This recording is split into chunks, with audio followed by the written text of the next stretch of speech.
Hello, welcome to Dr. VJ Phillips' podcast. Mm. We are studying First Corinthians verse by verse. We cover every verse in the book. ప్రభు అయిన యేసుక్రీస్తు నామంలో మరి మీ అందరికీ శుభాభివందనాలు తెలియజేస్తున్నాము.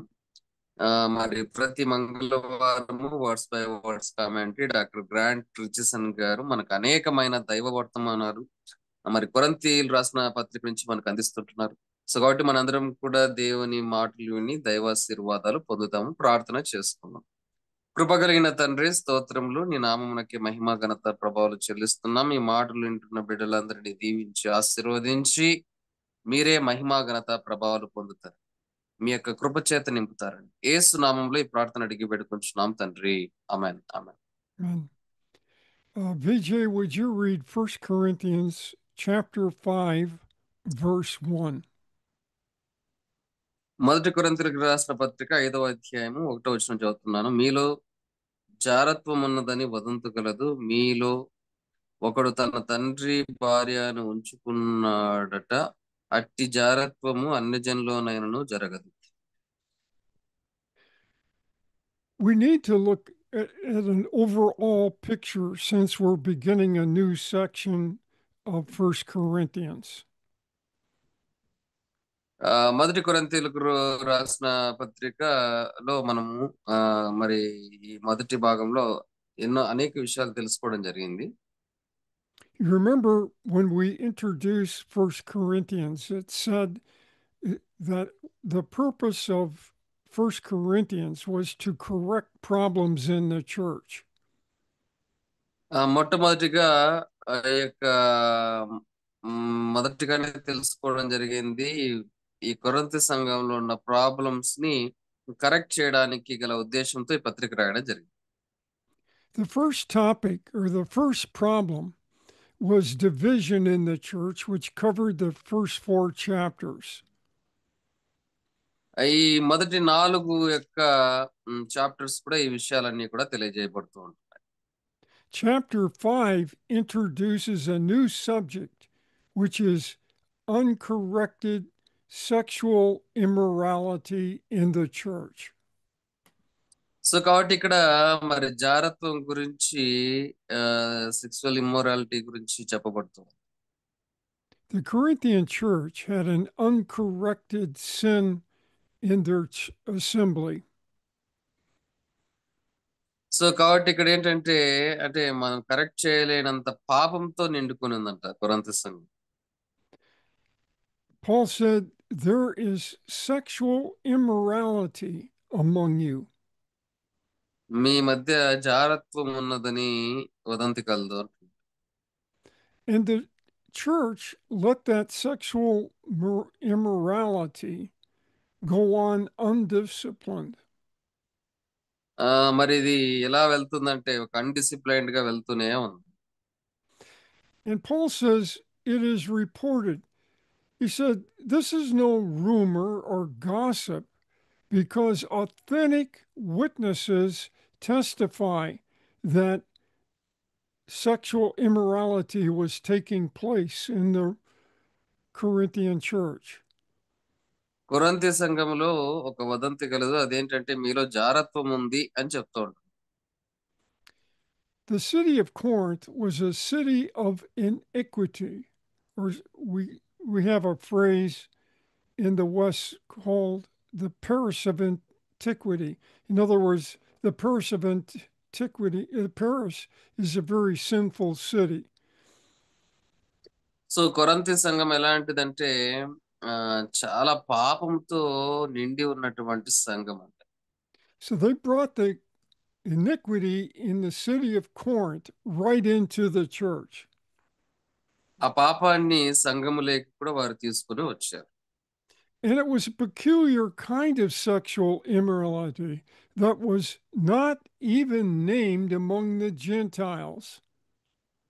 So కాబట్టి ఇక్కడ ఒక రకమైన అంటే ఈ యొక్క జారత్వము అంటే ఇలాంటి జారత్వము వీరు చేసిన జారత్వం ఎలా ఉందంటే అన్ని జనుల్లో కూడా లేదంట. Sometimes the word Gentiles means heathen or lost or unbelievers. ఇక్కడ అన్యజనులు అంటే తప్పిపోయినటువంటి ప్రజలు అని అర్థం వస్తుంది.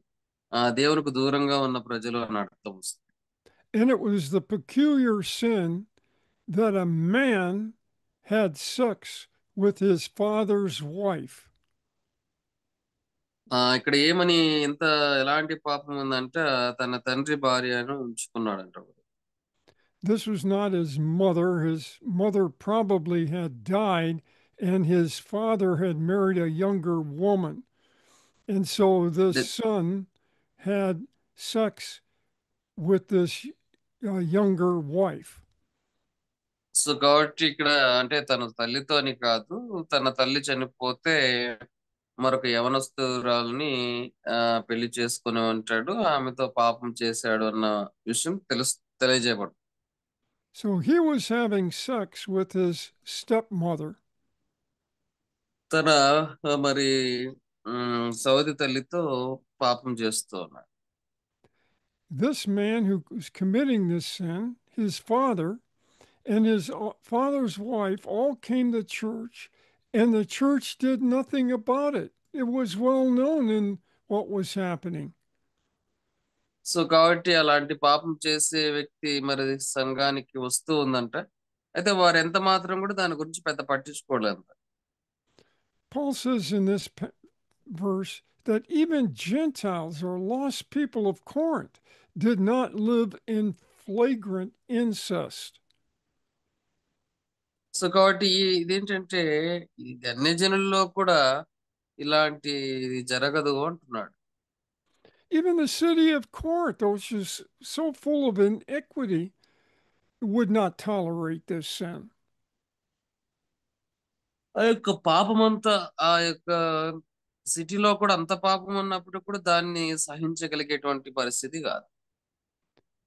Cicero, or sometimes pronounced Cicero, was a person of ancient Greek culture. Ancient Greek కల్చర్లో సిసిరో అనేటువంటి వ్యక్తి ఉన్నాడంట. He said that incest was illegal in Roman law.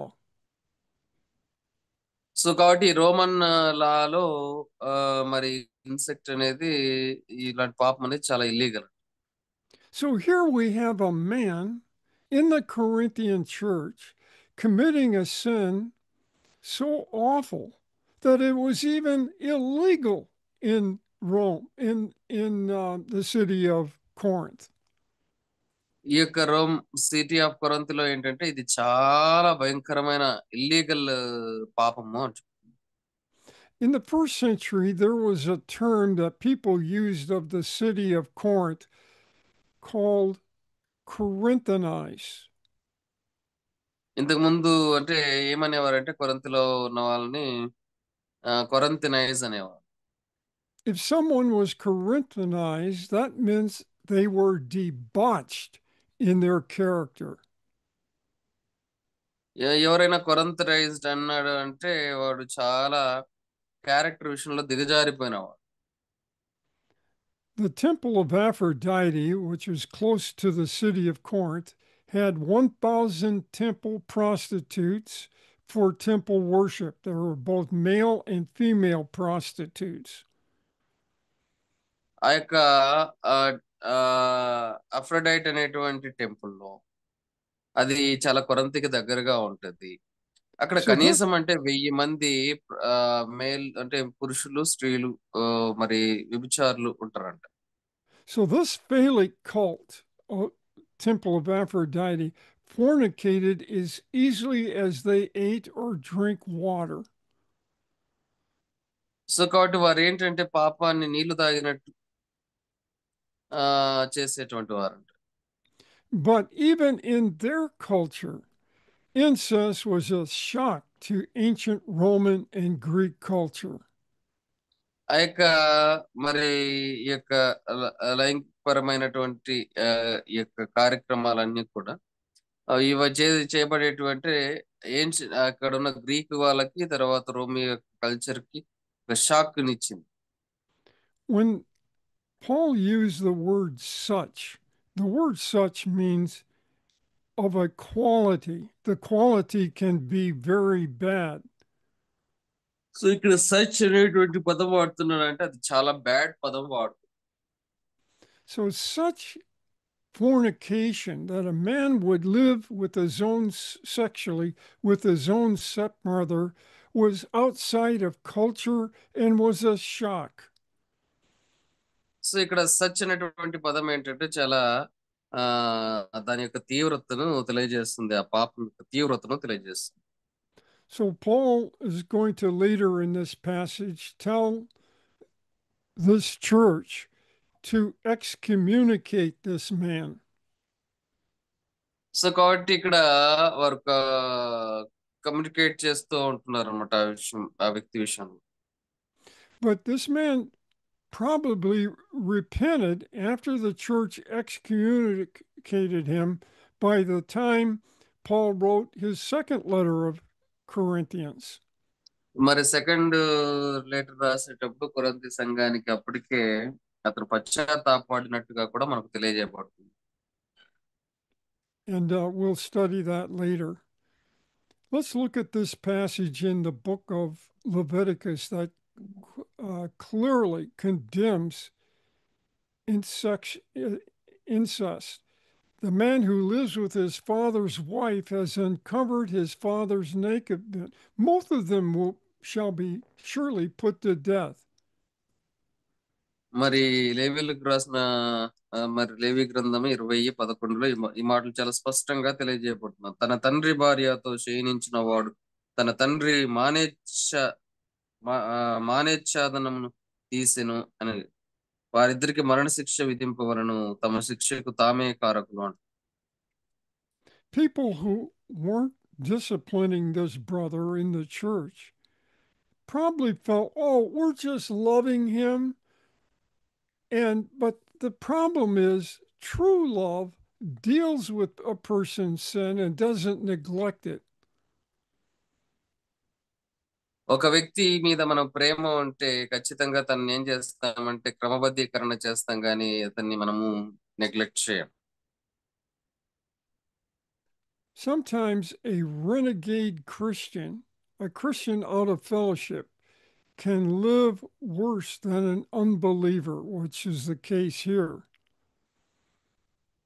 So కాబట్టి ఇక్కడ ఏంటంటే ఒకసారి ఏంటంటే అన్బిలీవర్ కంటే కూడా చాలా దారుణంగా ఒక క్రైస్తవుడు జీవించేటువంటి పరిణామాలు మనకు కనిపిస్తాయి.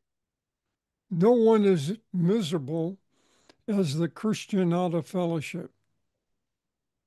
సో విశ్వాస అంటే సంఘ సహవాసాన్ని బట్టి ఎవరు కూడా మరి బాధపడాల్సిన అంటే బాధ చెందకూడదు. Now, how should people respond to people who have committed a social sin? So కాబట్టి ఏ విధంగా మనము ఈ యొక్క రకమైన పాపం విషయంలో మనము స్పందించాలి? One is to, which is not a good response, to tolerate them, accept them without disciplining them. So కాబట్టి ఏంటంటే వారిని మనము సహించకూడదు అనేటువంటి విషయం. And the other bad response is legalistic rigidity, a self-righteous condemnation of them as if we couldn't fall. So కాబట్టి మరొకసారి ఏంటంటే వారు ఏం చేస్తున్నారంటే వారికి అంటే స్వనీతి వారు ఏం చేస్తుంటే స్వనీతిని కలిగి ఉండేటువంటి వారుగా ఉంటారు. But Paul is going to give the correct approach to discipline later in the chapter as we go further. So కాబట్టి పౌలు ఏం చేస్తున్నాడంటే ఒక కరెక్ట్ అప్రోచ్ ని ఇస్తూ ఉంటున్నాడు. But for right now, let's look at a passage that we studied in Galatians 6:1. If a man is overtaken in a fault or a trespass, you who are spiritual restore such a one in the spirit of gentleness. So కాబట్టి గలతీ 6:1 ఏం చెప్తుందంటే, సహోదరులారా ఒకడు మీ ఒకడు ఏ తప్పిదంలోనైనాను చిక్కుకొని ఎలా ఆత్మ సంబంధులైన మీలో ప్రతివాడు తాను శోధింపబడినేమో అని తన విషయమై చూచుకొనుచు సాత్వికమైన మనసుతో అట్టి వారిని మంచి దారికి తీసుకొని రావాలను.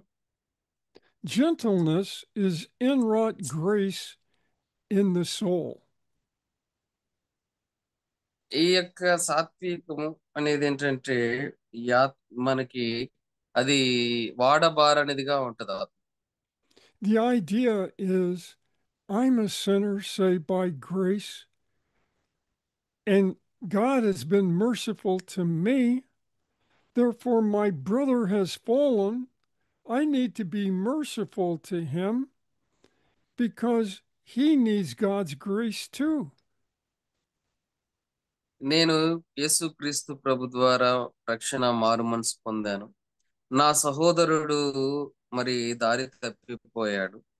ఆయనను కూడా నేను మరి క్రీస్తు యొక్క ఆ మరి ఇది అంటే కృపలోకి తీసుకొని రావాలి అన్న ఆలోచన కలిగి ఉంది. That is the proper attitude or approach or spirit that we are to take toward a believer who has fallen. So కాబట్టి అది చాలా రైట్ యాటిట్యూడ్ గాను అప్రోచ్ గాను ఉంటుంది ఒక విశ్వాసి యొక్క ఆలోచన. Would you read verse 2?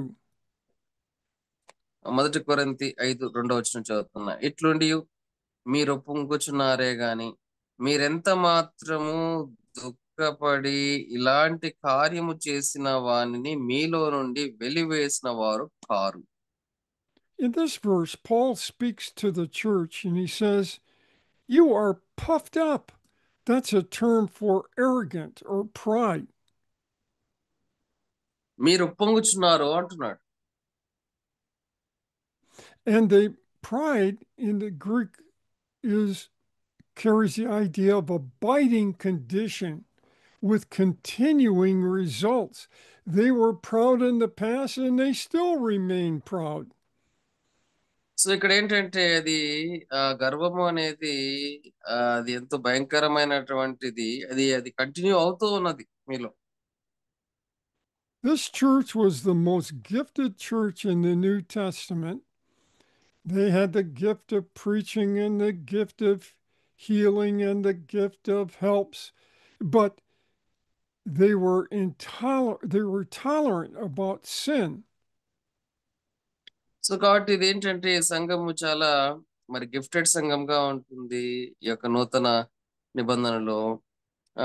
వారు ఎందుకంటే ఆ పాపాన్ని సహించేవారుగా ఉన్నారు. And that sin injected an insidious leaven into the whole church. ఆ పాపం ఏంటంటే అందరిలోకి పాకిపోయింది.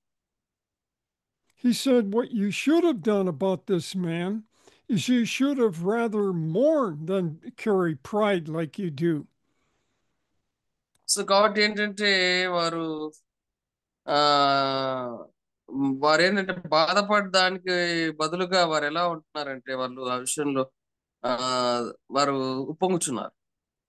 The word mourn means to lament. We need to regret a person's sin, not accept it. అలాంటిదంటే ఇప్పుడు దుఃఖపడ్డం అంటే మనము పశ్చాత్తాపడ్డం, దాన్ని మనము ప్రోత్సహించకుండా ఉండడం. And he says you should do what we just said, that he who has done this deed, this young man, might be taken away from you, among you. So కాబట్టి ఇలాంటి వ్యక్తిని మీలో నుంచి తీసివేయలేదు మీరు. That is, excommunicate him. So కాబట్టి అది దాన్ని ఏంటంటే మనం బహిష్కరించడం. That's assuming he did not repent of his incest. కాబట్టి అతను మరి అంటే మరి ప్రాయశ్చిత్త పడ్డం లేదు అది ఆ విషయంలో, చారత్వం విషయంలో.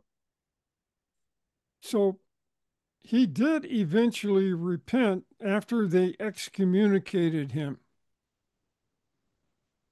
సో కాబట్టి అతను ఆ విషయంలో పశ్చాత్తాపడాల్సినటువంటి వాడుగా ఉంటాడు. And we find how he repented in 2 Corinthians 7, 8, and 9. We won't read it. So రెండవ కొరింథీయులకు రాసిన పత్రిక మరి 7 అధ్యాయము 8, 9 వచనాల్లో ఈ మాటలు చెప్పబడుతూ ఉన్నాయి. But the church's sorrow about this man's sin led to his repentance. అంటే నావలెనుంటే వారికి మేలు అని పెళ్లి కాని వాడితో విధవరాండ్లతోనూ చెప్పుచున్నాను. Christians should take the attitude about sin of grieving over Satan's success in the life of fellow believers rather than glorying in a pseudo tolerance. So పేరుకు క్రైస్తవులుగా కాకుండా వారు మరి పేరు క్రైస్తవులు ఏంటంటే వారు పాపాన్ని సహించేవారుగా ఉంటారు. అలాంటి వారుగా ఉండకూడదు. One of the reasons why God does not work in some churches is they have a church that hasn't dealt with the sin in their midst. So కాబట్టి మన మధ్యలో ఉండవలసిందిగా సంఘం మన మన మధ్యలోనే సంఘం ఎప్పటికీ ఉండవలసిందిగా కోరుకుంటాం. And sin that isn't dealt with in the local church is like a cancer. It'll eat the heart out of the evangelism and any other thing that the church is trying to do. మన మధ్యలో పాపం ఉంటే అది ఒక cancer లాగా ఉంటది. అది మనల్ని ఎప్పుడు కూడా గిల్లుతూ ఉంటది. So if the church does not take a serious view of sin, she will put herself in a very perilous place. So కాబట్టి ఇలాంటి పాపము అనేది మరి ఆ ఉండకూడదు అనేటువంటి ఆలోచన. This does not mean that church should take a priggish or a self-righteous attitude whereby they look down on a sinner as if they have never sinned. No, we are sinners in need of forgiveness, as this man was a sinner in need of forgiveness. So కాబట్టి ఇక్కడ పాపికి ఏంటంటే ఈ యొక్క క్షమాపణ అవసరమై ఉంటూ ఉన్నది. ఈ యొక్క పాపమును ఆ వ్యక్తి ఒప్పుకోవాల్సిన వాడుగా కూడా ఉంటాడు. What we have in this chapter is not a question of being critical and condemnatory of people in sin, but of being wounded and grieved over their sin. So కాబట్టి ఇక్కడ మనము అంటే ఆ పాపాన్ని ఖండించవలసినటువంటి అవసరత ఉంటుంది. అలాగే మనం ఏంటంటే దాని నుంచి అతనికి విడుదల కూడా మనము ఒక దారి కూడా చూపించాల్సిన అవసరం ఉంటుంది. You read verse 3.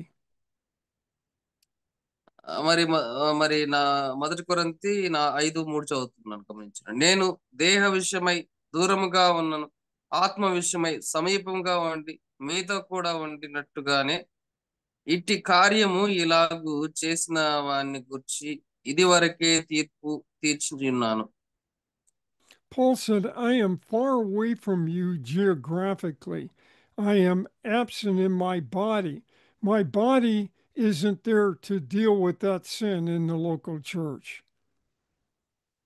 సో కాబట్టి ఇక్కడ ఆయన ఏమంటున్నాడంటే ఇక్కడ చాలా స్పష్టంగా చెప్తున్నాడు, నేను దేహ విషయమై దూరముగా ఉన్నాను, ఆత్మ విషయమై సమీపంగా ఉండి మీతో కూడా ఉండినట్టుగానే అని చెప్తున్నాడు.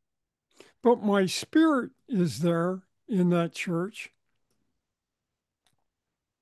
ఆత్మ విషయమై సమీపంగా ఉన్నాడు. And I have already judged this case as though I were present, him who has done this deed. So కాబట్టి ఆయన ఏమంటున్నాడంటే మరి మీతో కూడా ఉండినట్టుగా ఉండి కార్యము ఇలాగు చేసిన వాని గురించి ఇదివరకే తీర్పు తీర్చి ఉన్నాను అంటున్నాడు. The sentence that Paul pronounced on this man was guilty. So కాబట్టి ఈ వ్యక్తి విషయంలో చాలా మరి గిల్ట్ గా ఫీల్ అవుతూ ఉంటున్నాడు. So the Paul's statement is a settled issue. This is not something that should be debated or questioned or tolerated. It's something that needs to be dealt with post haste. So కాబట్టి ఇదేదో మనం debate చేయగలిగేటువంటి విషయం కాదు, కానీ దీన్ని మనము చాలా జాగ్రత్తగా పరిశీలించాలి.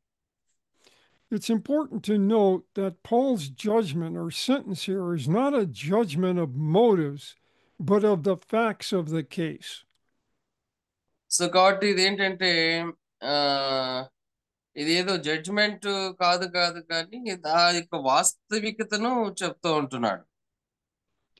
Now, the question is, why make this so public, Paul?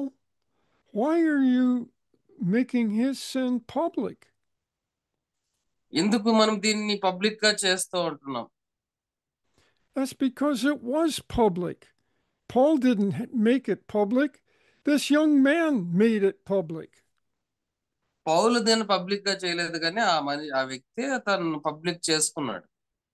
But the overall principle of rebuking or dealing with someone who has sinned, if it's private sin, it should be dealt with privately.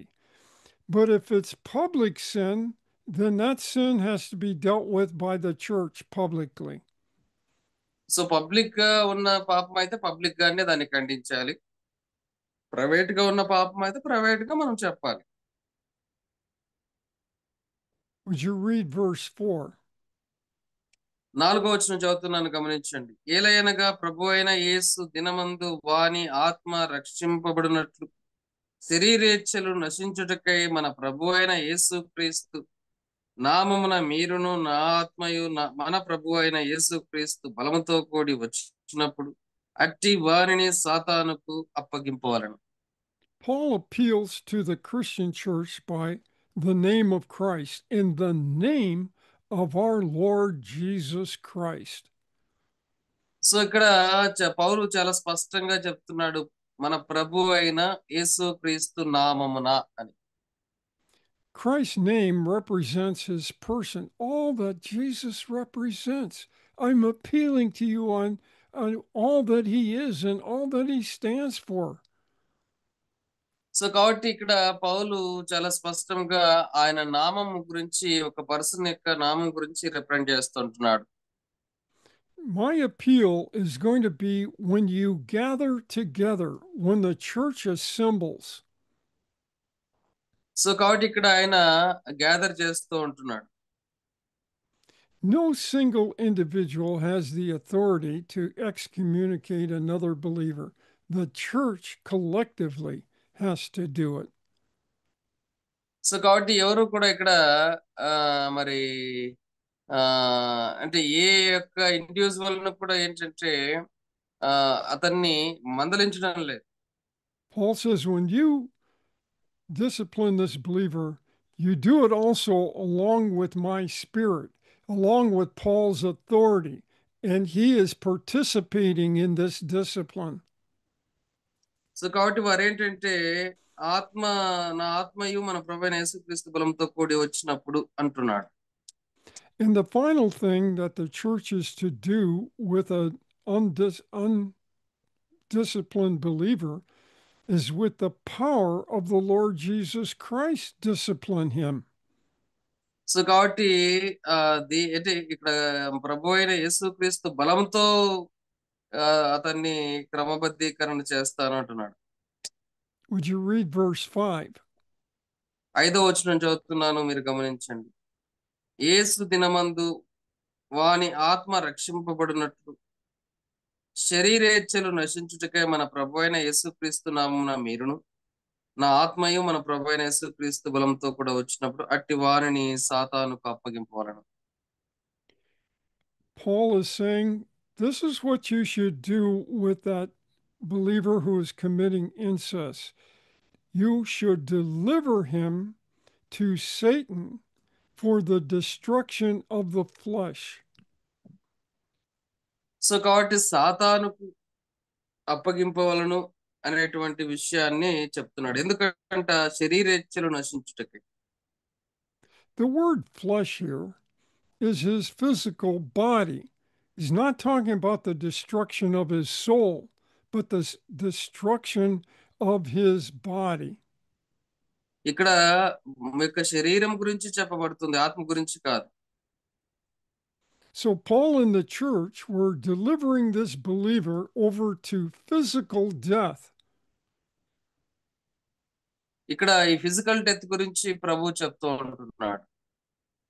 The word deliver that Paul and the church was delivering this young man over to carries the idea of a judicial sentence of handing this person over for discipline.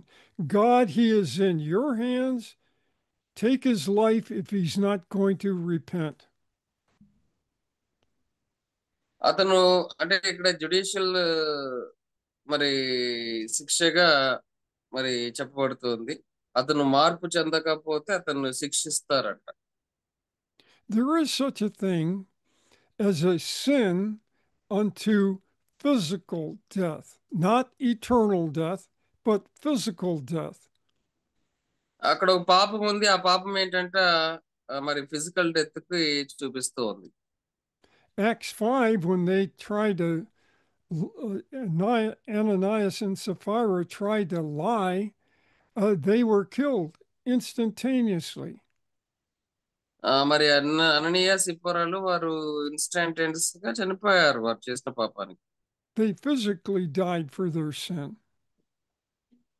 వారు ఏంటంటే వారి పాపం కొరకు వారు physical గా చనిపోయారు. We also have this idea of a believer sinning to a physical death in 1 John 5:16. If anyone sees his brother sinning a sin which does not lead to death, he will ask and he will give him life for those who commit a sin not leading to death. There is a sin leading to death. Whoop. మొదటి యోహాను పత్రిక 5:16 ఈ మాటలు చెప్పబడుతూ ఉంటున్నాయి. తన సహోదరుడు మరణకరము కాని పాపం చేయగా ఎవడైనా చూచిన ఎడల అతడు వేడుకొనును. అతన్ని బట్టి దేవుడు మరణకరము కాని పాపము చేసిన వారికి జీవము దయచేయును అని చెప్తుంటున్నాడు. So the sin of unto death is not the destruction of the being, but of the body. ఇది ఏంటంటే ఆ ఇక్కడ ఏంటంటే దీని గురించి ఏంటంటే అతను సంపూర్ణ నాశనం కాదు కానీ అయితే శరీరం గురించి చెప్పబడుతుంది. The sin unto death is not a specific sin. It can be any sin if it's done far enough and deep enough. ఈ పాపం ఏంటంటే ఆ, మరి ఒక ఒక ప్రత్యేకమైన సిన్ అనేది కాదు, మరణానికి పాత్రమైన పాపం. This sin is willful, negative volition. This people have corrected this individual. The church has corrected the individual. Paul has corrected the individual, yet he still doesn't repent. Then deliver అది him over to death. అది wilful గా కావచ్చు, negative relation కావచ్చు, ఈ భావనతో జరిగేది. We get the same word delivered or sentence in 1 Timothy 1:20. Paul said he delivered Hymenaeus and Alexander to Satan. ఇక్కడ మొదటి తిమోతి రాసిన పత్రిక 1:20లో చెప్పబడుతుంది, వారిలో హుమేనయనైన అలెగ్జాంద్రును ఉన్నారు. వీరు దూషింపబడకుండా శిక్షించబడుటకై వీరిని సాతానుకు అప్పగించి తిని.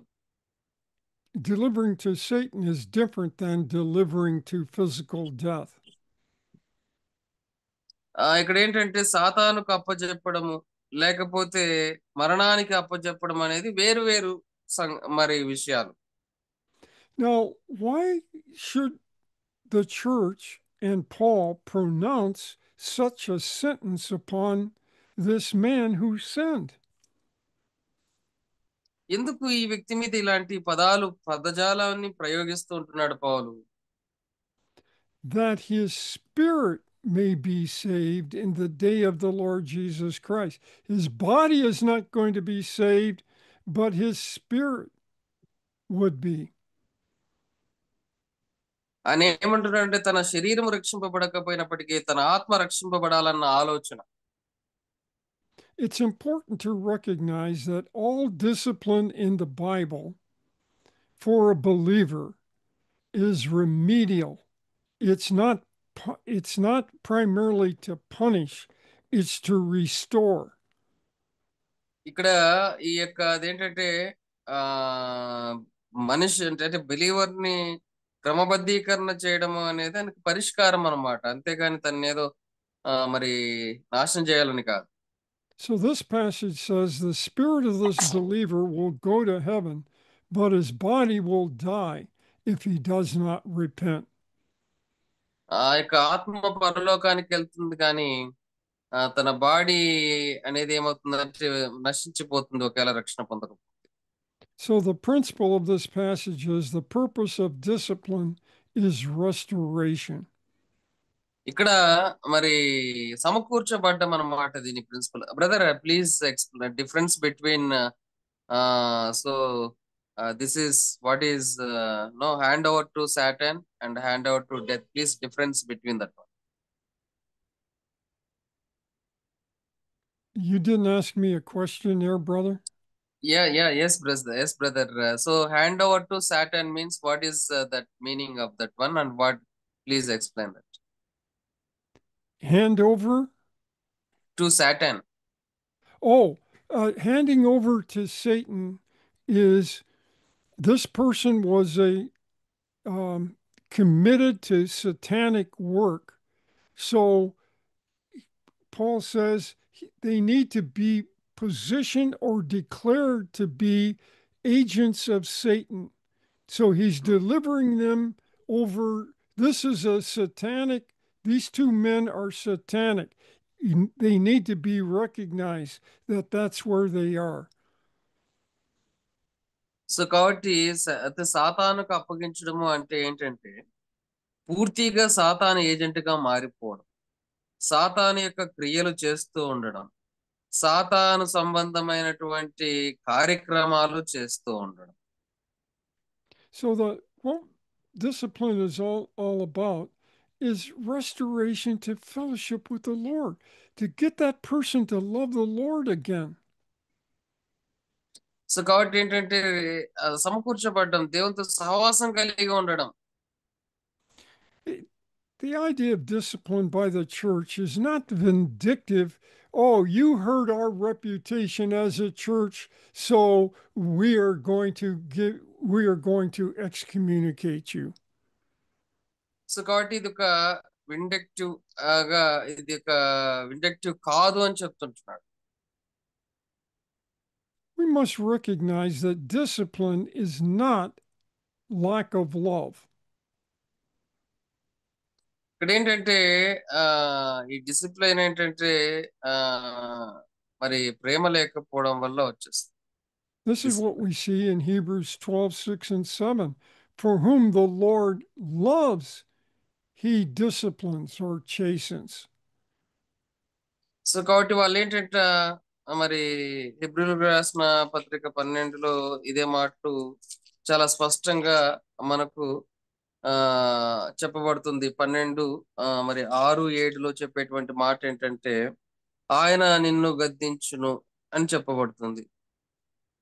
And then he scourges or spanks every son whom he received. Every child of God, every person has faced some kind of discipline from the Lord at times. నా కుమారుడ ప్రభు చేయు శిక్షను తృణీకరించకము, ఆయన నిన్ను గద్దించినప్పుడు విసుకము, ప్రభు తాను ప్రేమించిన వారిని శిక్షించి అంటున్నాడు. You remember, public sins must be dealt with publicly. Public గా జరిగేటువంటి పాపాలను పబ్లిక్ గానే మనం ఏం చేయాలంటే వాటిని డీల్ చేయాలి. We find this process of how to deal with a sinful individual in Matthew 18, but let me summarize it with three statements. మత్తయి సువార్త 18వ వచనంలో ఏం చెప్తుందో దాన్ని సారాంశాన్ని చెప్తూ ఉంటున్నారు. First, Matthew says you need to go to the individual. If the individual repents, then you have to take it no further. So మొట్టమొదటిగా individual దగ్గరికి వెళ్ళు, వారు ఒకవేళ పశ్చాత్తాపం పొందితే వెళ్ళనుకుంటారు. But if the person doesn't repent, then bring 2 or 3 witnesses with you to see if they repent then. So కాబట్టి నువ్వు individual గా వెళ్ళినప్పుడు వారు నమ్మకపోతే 2 ముగ్గురు సాక్షులను తీసుకెళ్ళు. You see, there's a అప్పుడు resistance to making this public. So కాబట్టి ఆ అక్కడ కూడా ఏంటంటే పబ్లిక్ చేయడం లేదు. You're trying to make this, boil this down to the least people to know about it possible. So కాబట్టి ఎంత తక్కువ మంది అయితే అంత తక్కువ మందినితో మొదట అది జరిగించు. But if still there's no repentance after taking 2 or 3 with you, then at that time take it to the whole church. అప్పుడు వినకపోతే అప్పుడు సంఘం ఎదుటకు తీసుకెళ్ళి. Would you read chapter 5, verse 6? మరి 1 కొరింథీయులకు రాసిన పత్రిక 5వ అధ్యాయము 6వ వచనం చదువుతున్నాను, గమనించండి. మీరు అతిశయపడుట మంచిది కాదు. పులిసిన పిండి కొంచెమైనను ముద్దంతయు పులియజేయునని మీరెరుగురా. This verse is going to explain what will happen to the church if the church does not deal with flagrant sin. So కాబట్టి ఆ ఏం చేయాలి మరి పాపం విషయంలో అని చెప్తున్నాడు.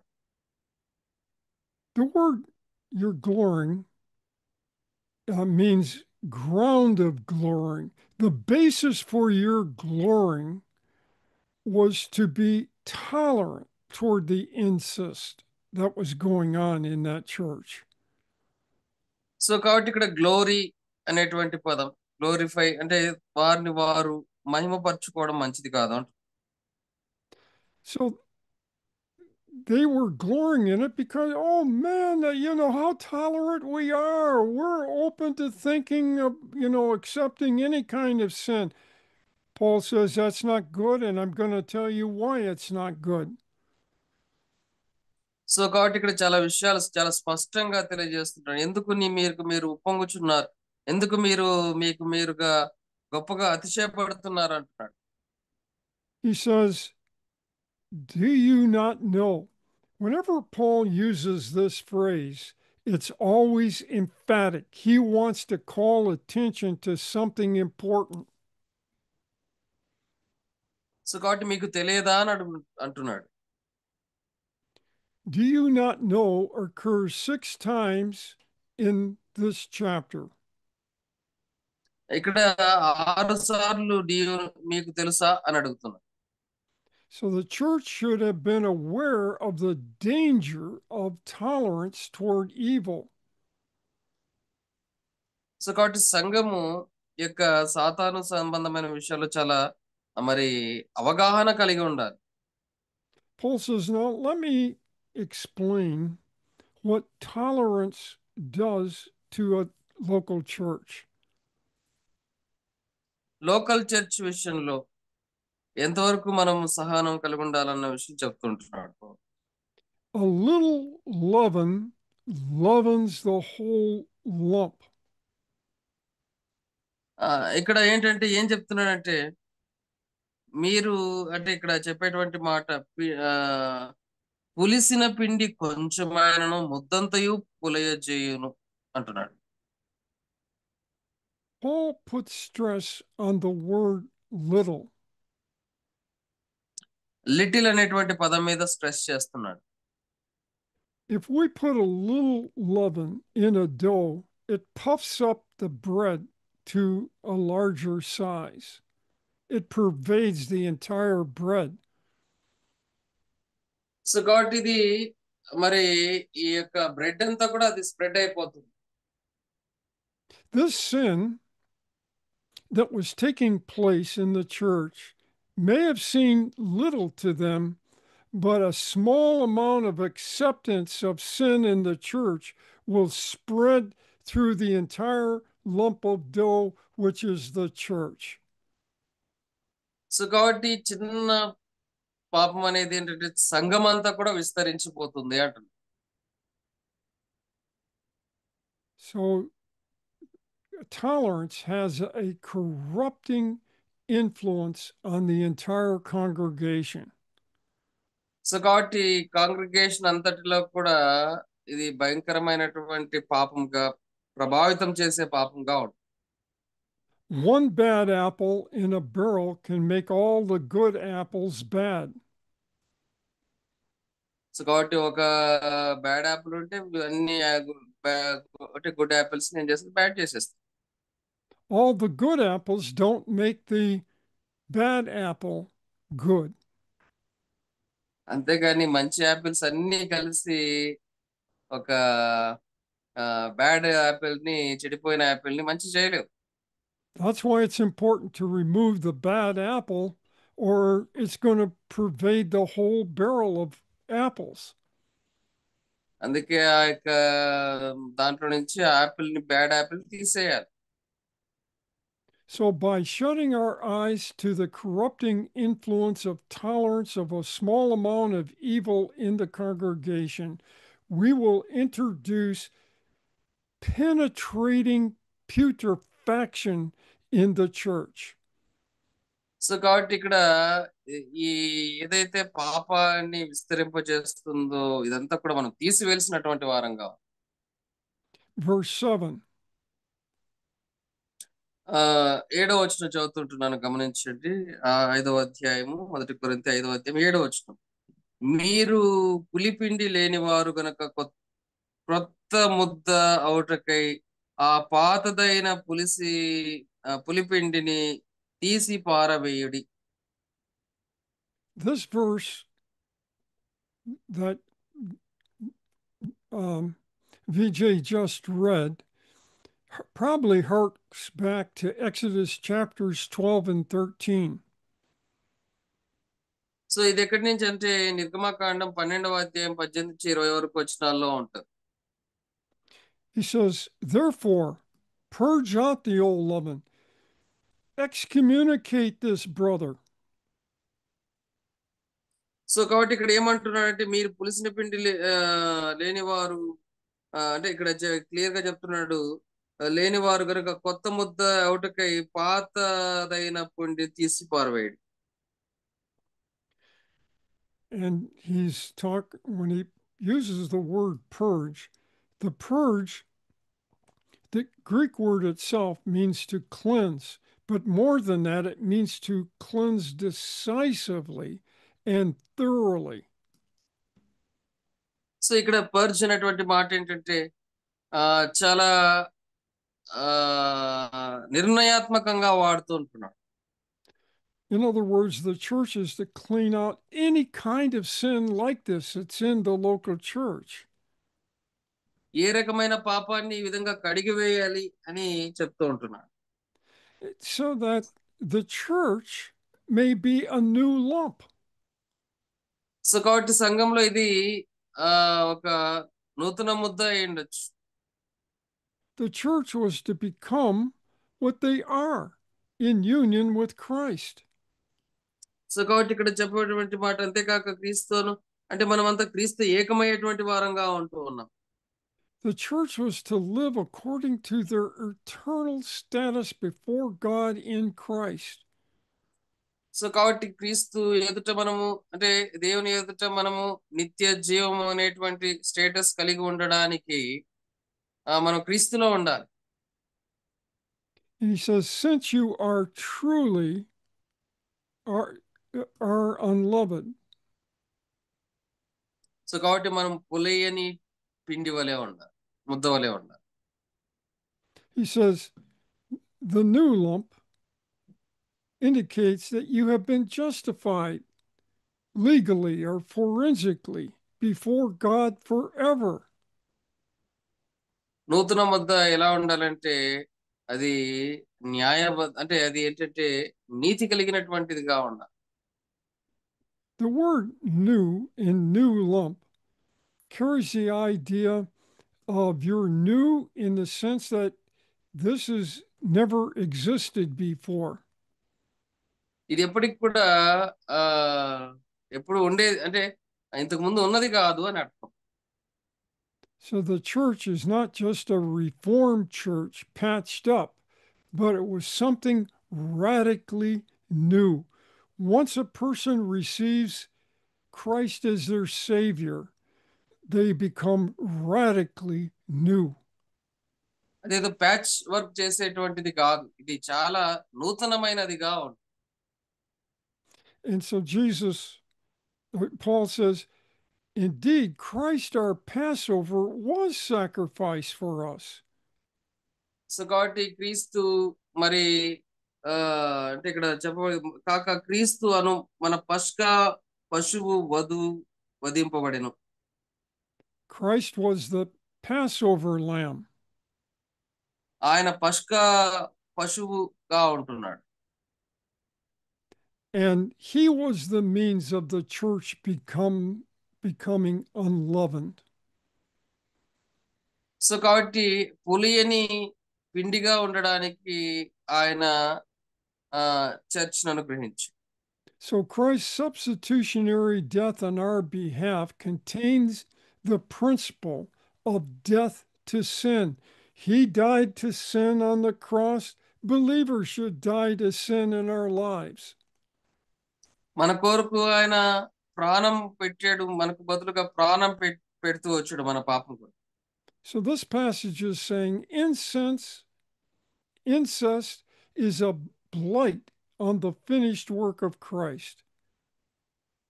సో కాబట్టి ఇదంతా కూడా ఏంటంటే ఈ యొక్క క్రీస్తు చేసినటువంటి కార్యంలో కొట్టుకొని పోయింది. Christ was the lamb who takes away the sin of the world. ఆయన మరి గొర్రెపిల్లగా ఉంటూ మన పాపములు తీసివేసిన వాడుగా ఉంటాడు. The principle of this verse is the church is to live in the light of who they are. So కాబట్టి సంఘములో మరి ఒక వెలుగుగా ఆయన ఎప్పుడు సంఘం సజీవంగా ఉంటుంది అన్నమాట. ఆ యొక్క వెలుగులో the believer and the church have status with God, the same status that Jesus has before the Father forever. So కాబట్టి దేవుని ఎదుట క్రీస్తు ఏ రకమైన స్టేటస్ కలిగి ఉంటున్నాడు, ఆ స్టేటస్ నే మనం క్రీస్తునందు కలిగి ఉంటున్నాం.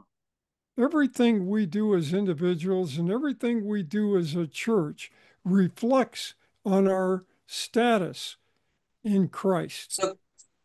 సో కాబట్టి క్రీస్తులో ఏంటంటే ఇది రిఫ్లెక్ట్ అవుతూ ఉంటుంది. Would you read verse 8? 1 కొరింథీ 5:8 చదువుతుంటున్నాను, గమనించండి. కనుక పాతదైన పులిపిండితోనైనను దుర్మార్గతయు దుష్టత్వమును పులిపిండితోనైనను కాకుండా నిష్కపటమును సత్యమును పులియని రొట్టెతో పండుగ ఆచరించు. Now, Paul has been speaking about the Passover lamb. And so he says, therefore, let us keep the feast. ఇక్కడ ఏమంటున్నాడంటే మనం పండుగ చేసుకుందాము, ఆచరిందము అంటున్నాడు. In the Old Testament, Jews kept the Passover for 1 week. మరి యూదులు ఏంటంటే ఓల్డ్ టెస్ట్మెంట్ లో ఒక వారం పాటు పండుగ చేసుకుంటారు. He said, let's keep the feast. But the feast here is not the Lord's Supper or the Passover, but the Christian way of life. ఇక్కడ ఏదో మనము చేయడం కాదు కానీ, పస్కా పండుగ చేయడం కాదు కానీ, క్రైస్తవ జీవితం అన్నమాట. If we walk with confess sin as a church or as an individual, we are in a festival of fellowship with God. So కాబట్టి మనం క్రీస్తుతో మనం సహవాసం కలిగిన వారంగా ఉండాలి. Says we walk not with the old leaven, nor with the leaven of malice and wickedness. So కాబట్టి మనం ఏదో ఆ పాత ముద్దతో కాదు, పులిసిన ముద్దతో కాదు, లేదా చెడిపోయిన ముద్దతో కాదు. Paul says the old leaven here is the life of the believer before he became a Christian. So కాబట్టి క్రైస్తవ జీవితంలో ఒక నూతన జీవితాన్ని మనము పొందుకొని ఉందాము అని చెప్తున్నాం. And the leaven of malice is the desire to hurt someone. This brother sinned. He got out of fellowship. He's been out of fellowship for a long time. But the purpose is not to hurt him, the purpose is to help him. So కాబట్టి ఇక్కడ పులిసిన ముద్ద అంటే ఎప్పుడూ కూడా ఇతరులని hurt చేయాలనేటువంటి స్వభావం కలిగినటువంటి కాబట్టి Leaven and then of malice and wickedness. Wickedness is the active exercise of hurting someone. So కాబట్టి ఇక్కడ ఏంటంటే పాపము అనేది వారికి వారుగా ఏంటంటే ఆ మరి ఇతరులకు ఏంటంటే హర్ట్ చేసేదిగా ఉంటుంది. But he says we don't operate like we did before we were saved, but with the unleavened bread of sincerity and truth. So కాబట్టి ఇక్కడ ఏంటంటే మనము ఆ నిష్కపటమును సత్యమును పులియని రొట్టెతో పండుగ ఆచరింతుము అంటున్నాడు. The word sincerity means unalloyed, pure, or unmixed. The believer is not to mix sin and righteousness. He is to purge sin. So కాబట్టి సత్యం అంటే ఏమి కూడా కలపనిది, ప్యూర్ అనే అర్థం.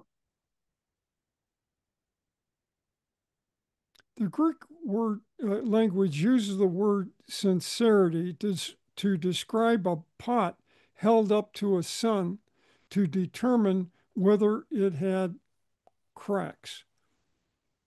సో కాబట్టి ఇదేంటంటే మరి ఎందుకు ఈ యొక్క సత్యము సిన్సియారిటీ అనేటువంటి పదం వాడతారంటే కుండకి అదేంటంటే ఎప్పుడైతే ఇక సూర్యుడిలో పెడతారంటే అది ఏమైనా క్రాక్స్ వస్తాయా, దానికి పగుళ్ళు వస్తాయా అని చూసిన తర్వాత రాకపోతే అప్పుడు ఓకే అంటారు అన్నమాట. Ancient merchants would have a broken pot and they wanted to sell it, so they would paint over it to hide the crack. So కాబట్టి అప్పుడు ఉన్నటువంటి ఆ వర్తక వ్యాపారులు ఏం చేస్తారంటే ఎక్కడైతే పగుళ్ళు వస్తాయో దానికి పెయింట్ చేస్తారంట. But if people held up the pot to the sun, they could see that it had cracks in it. వారు ఎప్పుడైతే దాన్ని ఎండలో పెడతారో వారికి అప్పుడు తెలిసిపోతుంది అక్కడ దానికి పగుళ్ళు ఉన్నాయని. So what is sincerity then? It's a judgment by the light of the sun and is established transparency, a pure heart before the Lord. So కాబట్టి అప్పుడు ఏంటంటే వారు ఆ యొక్క దాని ద్వారా సూర్యుడి వెలుగులో వారు ఏంటంటే ఎంతో పారదర్శకంగా దాన్ని ఏంటంటే సరిచూసి మరి అంటే దాన్ని ఖచ్చితమైన దానిగా దేవుని ఎదుట నిలబెట్టడం. But believers not only live with sincerity, but they also live with truth. Truth is something consistent with what is true or real. Truth అనేది ఏంటంటే ఇది ఏ రకంగా మరి కలిగి ఉంటుందో దాన్ని తెలియజేయడం. God wants marked integrity in Christian living so that we live our Christian life like a festival of rejoicing, of fellowship with God. So కాబట్టి ఇక్కడ ఏంటంటే దేవునితో సహవాసాన్ని కలిగి ఉండేటువంటి జీవితం గురించి చెప్పబడుతుంది. So the convergence of both truth and action is the essence of how we should live before the Lord. So కాబట్టి దేవుని ఎదుట ఏంటంటే ఇవన్నీ కూడా ఎలా ఉన్నాయని చెప్పబడుతూ ఉన్నాయి.